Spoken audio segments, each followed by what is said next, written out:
Hi everyone, Ian back here with on another multi-product review. This time I will be reviewing the Beats Executive noise cancelling headphones, the Plantronics Backbeat Pro, and the Shure SE215s.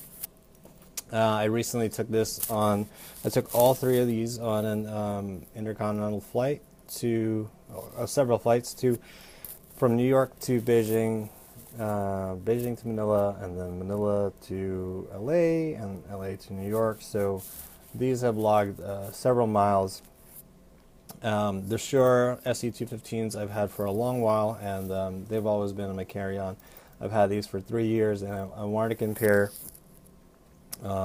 that performance that I'm used to two full-size headphones to see what I'm missing with active noise canceling. So let's get into it. The first up, the Beats Executive. Here's a little forewarning, it's back in its box, and I'm going to go through the pros and cons really quickly. So, pros. Now, the first pro is that it's really compact. It comes in a hard shell case, and it's really small. It's about the size of my hand. I can palm a basketball barely, so that's the size of it. And then the thickness is about, I don't know, the thumb, but it's really tiny. It's about the size of an iPad mini, and not that thick, so it can go in any carry-on bag, even small messenger bags. Second pro is that it's pretty loud. I think it's a higher sensitivity than other headphones in its class. That might just be a Beats thing, or maybe they're all loud, but these are super loud. I only kept these about 75 to 80% of the volume on my iPhone, and those were sufficient. Bass is good. It's like everybody else says on YouTube, that the bass isn't as much as other Beats headphones are, so I really like them, and they're still punchy and fun for music. But I usually watch movies, and they were quite excellent for sound effects, explosions, and gunfire. These are really entertaining for movies. And the noise canceling is decent, and I'm going to talk about the hissing sound of these after I go through the cons, because I'm not actually sure if it's a pro or a con, so I'm going to leave that for later. Now the cons. The weight, first off, is pretty heavy. These are aluminum and leather, or leatherette, or genuine leather, I don't know. You know that you have these on. They're pretty substantial, and normally that wouldn't be such a bad thing, but the clamping force is pretty great on these. I mean, great as in not good. It's a lot, and I don't think I haven't done it, but I don't. If you wrap these around a pillow for a day or two, I really don't think they'll do anything, because of the fact that it is aluminum, and I think they put some. I think this is stainless steel in there. So I'm not sure if that's actually going to bend, and that bending might actually affect the space it takes up in the bag. As in, like, this width, the width of these might change in such a way that it won't fit in the case anymore if I extended it out that way. I'm not sure. But yeah, the clamping force is uncomfortable. And another con about it is the fit around the neck is not comfortable. So ideally, you're supposed to take it off and fold them flat so it hugs your chest, or just lays on your chest. But it creates this collar, this ultra flat collar around your neck that it just doesn't leave room here, this bit. And then the fact that these touch, this rubbing over time, I think that these are going to start scratching, or you're going to see wear on these ear cups from all that rubbing. And wearing them like these, like this way, doesn't really help because you're just going to smash these against each other, and then this bit could bother the bottom of your chin. So it's best to leave it like that. But I wish it was just a little more room so that they would just separate when not on your face. I mean on your ears. Last thing for a con is that these ear cups are pretty small. There's not enough room for my ears. I don't have really big ears that jut out in any other outwards or whatever, but the top of my ear usually, it feels like it's sitting above here, and then my earlobe is here. So since the clamping force is so high, you're pretty much mushing this on your face, and so you're compressing this foam, and it puts your ear ever so even more closer to this speaker right here, and then there you feel this bit here. I think that's not sure if that's a separate driver or what, but it's only a 1/4 inch maybe of travel, and then you smush this, so you're already, I think for some people you might even be touching the speaker at that point.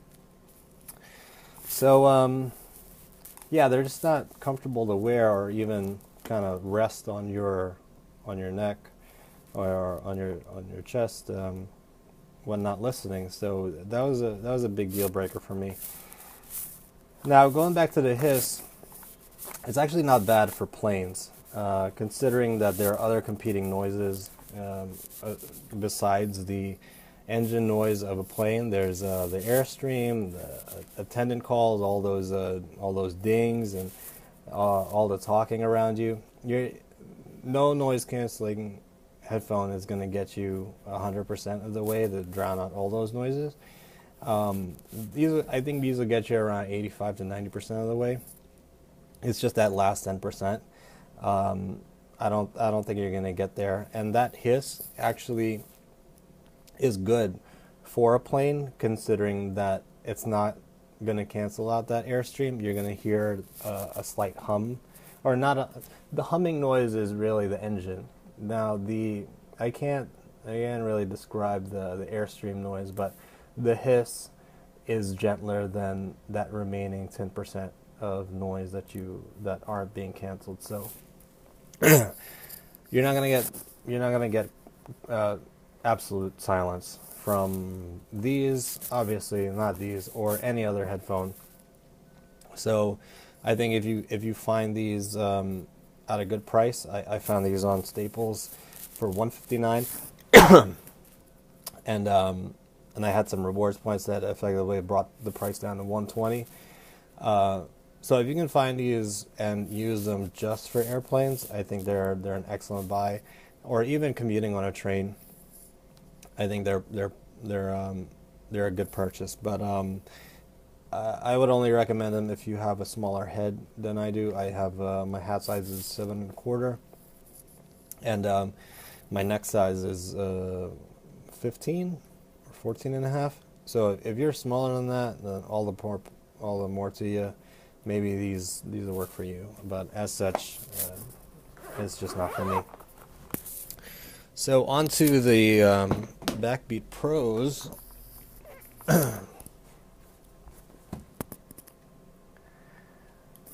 So the first pro is that the carrying bag is nice. It's not a hard shell, but it's nylon, or I think it's nylon, maybe canvas. I'm not sure.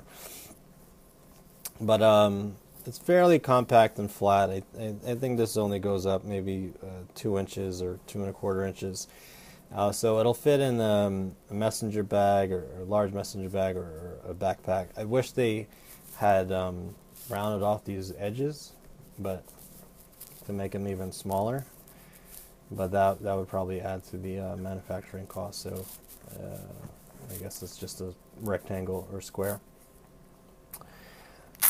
Okay, I'll take these out. In other unboxings online, you'll see more detail here. These are velvet, not velvet, it's plush or fleece. They're purple fleece, and in it comes micro USB charging port cable and 3.5 millimeter aux jack with the Apple remote or Android remote. So, second obvious pro is that they're wireless, and you don't have to deal with any wires while going through airports or getting up out of your seat. You don't snag on any wires. So that's always a good thing, and it feels like you're living in the future when you go with a wireless headset. So that's always great. Another pro is the around the neck fit is excellent. As you see, when you fold them flat, it doesn't create that circle or halo effect of the Beats Executive. So it really rests on your chest really well. You can angle these to follow the shape of your chest more. I like it completely flat. And then what's great about this is that you can there's enough space that you can keep them the same size as this is how I fit them around my neck. Around my head. And with other headphones, when I want to put them around my neck, I have to extend them all the way. And these I don't have to do that, so I can keep them the same size, and then not have to readjust them later, just on and off. Okay, another pro is that, well, the features. I'm not going to go over the feature set. Like all the features are pros. But I'm not going to get into that. There are other YouTube videos for that. This is specifically for noise canceling on an airplane. Oh, the last pro I quickly want to mention is that there's a great design element here which makes it so that you can stand these by themselves. When you want to take these off and display them, you don't have to get a headphone stand or mount them on a wall. You can just pretty much lay them flat. These are round except for this bit where it's kind of a straight edge here, and the same thing goes for the other side. And note that this only works when the headband is minimized all the way, even if they're, if you extend them more than 3 clicks, if you extend them more than 2 clicks, they don't work. They're not as stable. So just minimize them out, put them for display, and it's great. You have you can always ogle them on your desk or have it as a conversation piece on a bookshelf or something. Now onto the cons. The size is massive. These are about 2¼ inches thick, so you're extending your head a good 4.5 inches overall. You look like you're part of the grounds crew on the tarmac. It looks pretty dorky. Another con is that it only folds flat. It doesn't. There's no hinge here, so you're stuck with only folding flat and putting it in the carrying case. Now the carrying case does kind of keep them in this shape to make them smaller. They don't stay out this way, which makes them really wide. So I guess that's their way of alleviating that. Another con is that there's actually more bass on these headphones with the active noise canceling off. So that's weird. Usually it works the opposite way, where the ANC works like an amp. This one, I don't know whether they did that to conserve battery life or what, but there's actually more bass with it off. So if you're at home and you're not on a plane, you might want to turn that off, and you'll get more bass. That's pretty weird, but it's a fact. And last con is that the volume is actually lower than other headphones. Certainly lower than the Beats Executive, and definitely lower than the Shure SE215s. I don't know if this is. It's actually not. It's pretty much the same level of loudness as my Jabra Revo wireless, So I don't know if that's just a way to save on battery life, but if you're looking for, really loud headphones, these aren't for you. I on the plane I had these about 90 to 100% sometimes. So that's something to consider. If this isn't going to drown out the noise so much that you're only going to have the volume at 50%. It's not gonna do that. So as far as noise canceling goes, it didn't drown out. I think the Beats Executive actually drowned out more noise because of they had more passive noise canceling. These I don't think these are closed backs, but I think the fact that the other ones are aluminum and they might have a bit more noise shielding in the ear cup.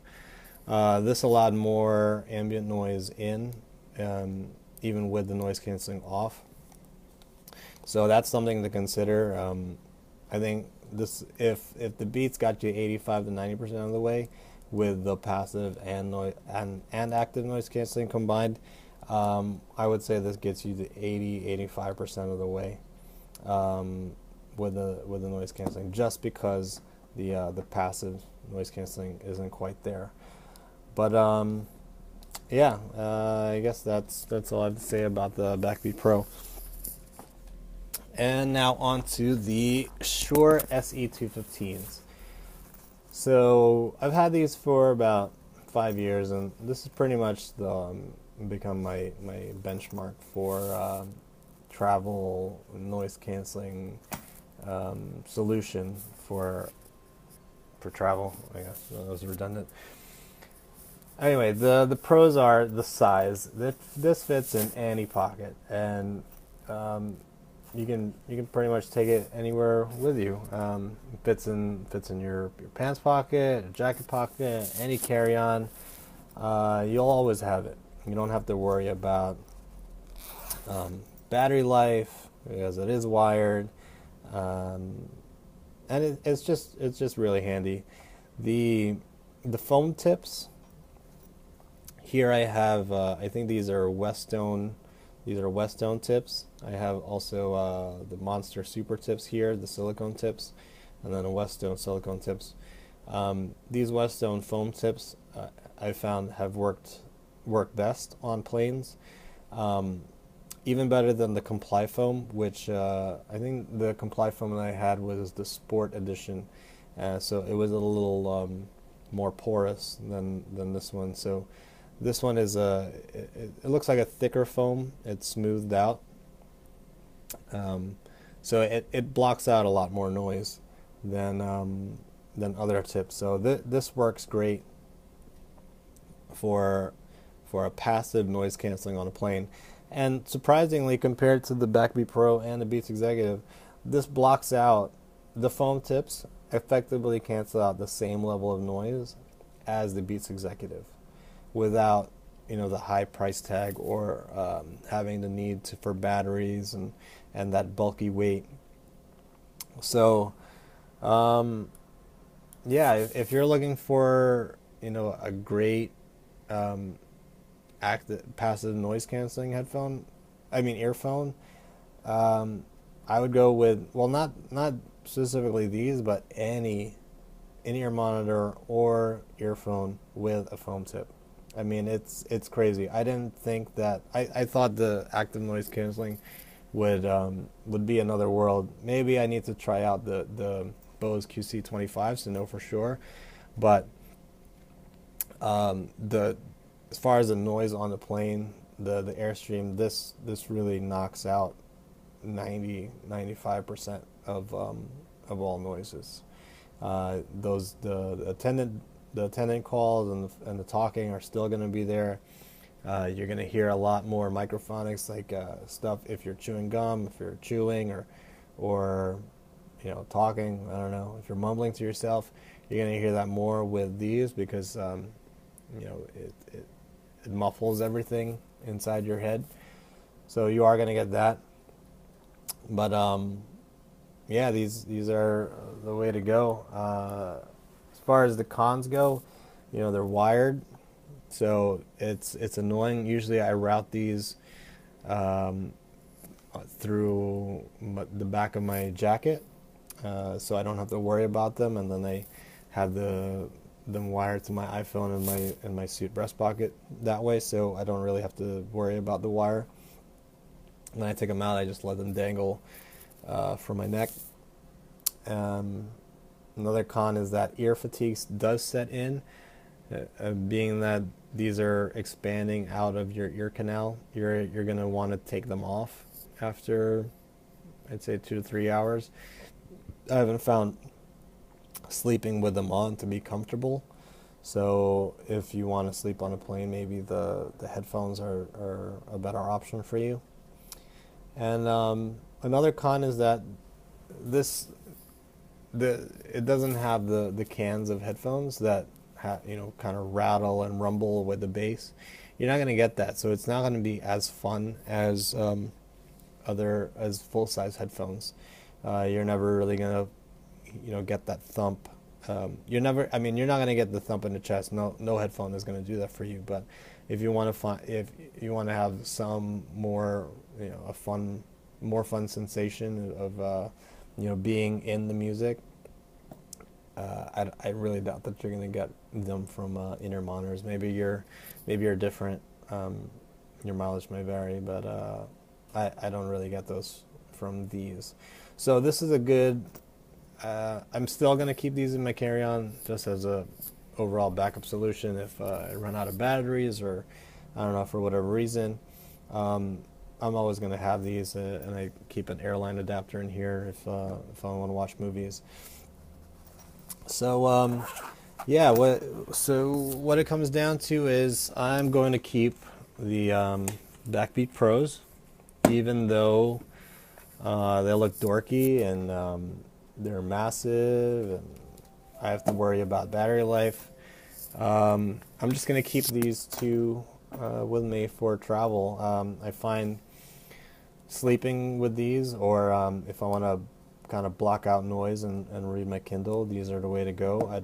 I would rather wear these and read than have these in my ear canal and not play anything on my phone or iPad or anything and read that way. Yeah, I'd still rather headphones. They're very comfortable. I can sleep with these on. I can wear them for hours on end, 5, 6, 8 hours plus. Yeah, they're just really comfortable. Yeah, the size is annoyingly big, but they're really great, especially when you're in a hotel and you plug in your laptop or your iPad to the TV via HDMI, and you play a movie or whatever you have on your device. Output it to the TV, and this allows you to not get that TV sound and just get superior audio in a wireless fashion, and that's really what I want wireless headphones for. I mean, I wanted to keep the Beats Executive, for the plane, and then have a wireless solution for a hotel, but I just wanted to have one headphone, and for me, it's the Plantronics Backbeat Pro, and the Shure SE215s for backup. So I hope this video was of use to you, and I'll see you guys next time.